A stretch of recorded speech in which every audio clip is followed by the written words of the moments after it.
Howdy champs, my name is Mohit and people today I'm going to tell you my first impression about St. Botanica's nutritional meal shake.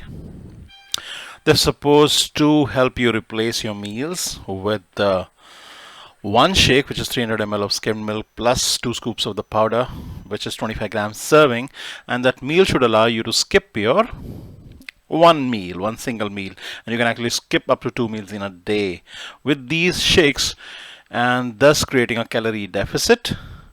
And once you create a calorie deficit, you lose weight. But does that actually happen? No. I ordered it off Amazon on the 16th. I tried, a few members of my house also tried it, and it had very little effect on suppressing hunger. It did not create the feeling of fullness or the satiety as well as it should have done. I'm going to explore the reasons why that happened. They claim that's actually rich in fiber and protein, in vitamins and minerals 222, that is. I think with Incredio Shaker meal that I actually reviewed some time ago, it had 26, but that really doesn't matter. But I thought that was a lot richer in fiber and protein and extremely high on satiety, which this one isn't. Here I would be feeling hungry within an hour and a half. Incredio did such a great job that I went up to 3 hours and 50 minutes. That review is up there on YouTube as well. So when I talk about Saint, I think that's how you should be pronouncing it, St.Botanica's nutritional meal shake, which you can have 2 times in a day, up to 2 times in a day, to replace 2 major meals. You would actually be struggling because you would be fighting hunger. At least that's what happened with me. The seller from Amazon tells me that the hunger suppression is something individual. I'm not ready to believe it. They say it depends on your activity. I wasn't doing any high activity work. I had not come from a post-workout session. I wasn't doing anything rigorous. So yes, it may be individual to a certain extent, but to be hungry very soon. In fact, when I had the shake, the feeling of fullness had not come in completely. It was only partial and didn't last too long a period. The same thing happened with my son, with my mother. So I'm not too happy with the product. You see, let me show you some other pictures as well first. Yes, it's mango flavor. It's processed, and anything which is processed actually comes in the way of losing weight. Let me tell you that. So it's slightly processed. That's one. Okay. Now here they say that the total protein is 9.25. For an average person, 46 grams to 56 grams of protein per day is enough. For mediocre kind of work, average kind of work, sedentary kind of work.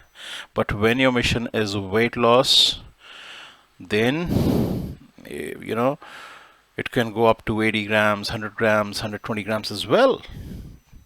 It can go up to 1 gram per body weight in pounds. So your body weight in pounds multiplied by 1. It can be as high as that if you want to lose weight and even gain muscles. If you just want to lose weight, then it could be around 0.5 multiplied by your body weight in pounds. And what are they giving us? 9.25 grams per serving of 25 grams. That's peanuts, guys. That's not too much. Sugar is 9.7, which is almost 10 grams, which is almost half of 25. 12.5 is half of 25, isn't it?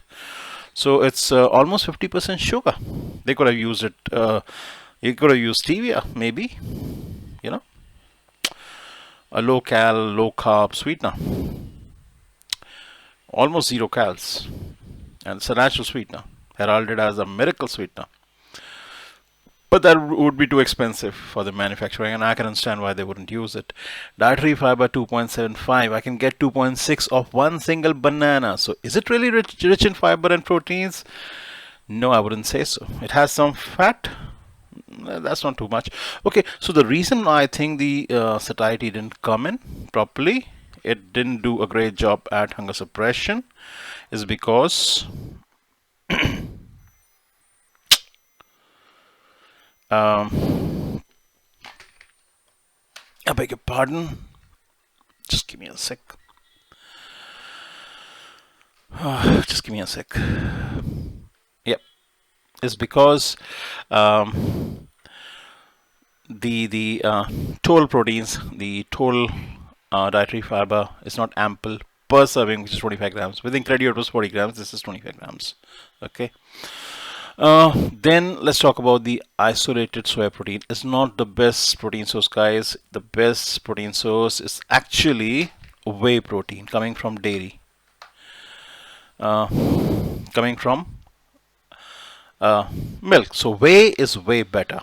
So it would have been better had they not used soy. Soy protein is a dual-sided sword, so it's a protein-rich source, but it also has some concerns. It can affect the hormone testosterone in males, can affect certain male attributes. I wouldn't go into the details of that. Okay, so it is a dual, just know that it's a dual-sided sword, and it can have some negative impact on health, especially if the soy product is fractional, which it is. It's isolated soy protein, completely pure soy protein, and especially if it's processed. So soy products, if they're not whole, if they're fractional, and if they're processed, can have concerns. You can check YouTube, you can check Google on that. Okay. So maybe they have not used the best source of protein. Maybe they have not used enough protein per serving. Maybe they have not used enough dietary fiber per serving of 25 grams. And the fiber, which is inulin, it's a fiber. Microcrystalline cellulose is a fiber, and oat fiber. All three combined comes to just 2.75 grams. Is not enough. They've used 4 times sugar than the fiber. Okay, sugar is the #1 cause of the obesity epidemic. Call it pandemic. It's inflammatory. It's obesogenic. It's toxic. Right? So I don't care about the taste. Even if it was less sweeter, I would be okay. But I would like to see sugar in this not more than 6-7 grams at the most. I don't really care about the sweetness. Although it tastes better than Incredio. The mixability isn't very good. It's okay. It's kind of lumpy, clumpy. The mixability wasn't excellent. It was just kind of okay. All right. The thickness also isn't too great. So, since the hunger suppression isn't up to the mark, since the satiety, which should have come from proteins cause satiety, guys. Proteins cause the rev up of metabolism. They fire metabolism. They're supposed to do that. They also repair your muscles, your tissues, your skin, right? They make you have good hair, good nails, good skin, right? That's the role of proteins. The proteins, if consumed a little higher, also take you into the fat burning mode, right? But since there's not enough of the proteins out here, not the best protein source, so I'm not too sure that this shake, St.Botanica's shake, will be the best option available in the market. There are much better options, especially if they are whey. Remember, is way better, right? So you need, as I said, a lot higher protein if you want to enter the fat burning mode. And normally 46 to 56 grams per person, average size female to male, is enough. But when it comes to the muscle building mode and the fats, fat burning mode, you need a lot higher. So body weight into 1 gram, sometimes 0.5 to 1 grams. Body weight in pounds, that is. Okay, that much protein may be required for the fat burning to muscle building state. All right, so guys, it's a very average product, very ordinary product, and I'm afraid that I ordered it once on the 16th. I got into a rift with the seller. I don't think so. I am going to buy it again. I think there are better meal replacement shakes available in the market. So guys, I hope you found this information useful. You have a good day. Bye-bye. Peace.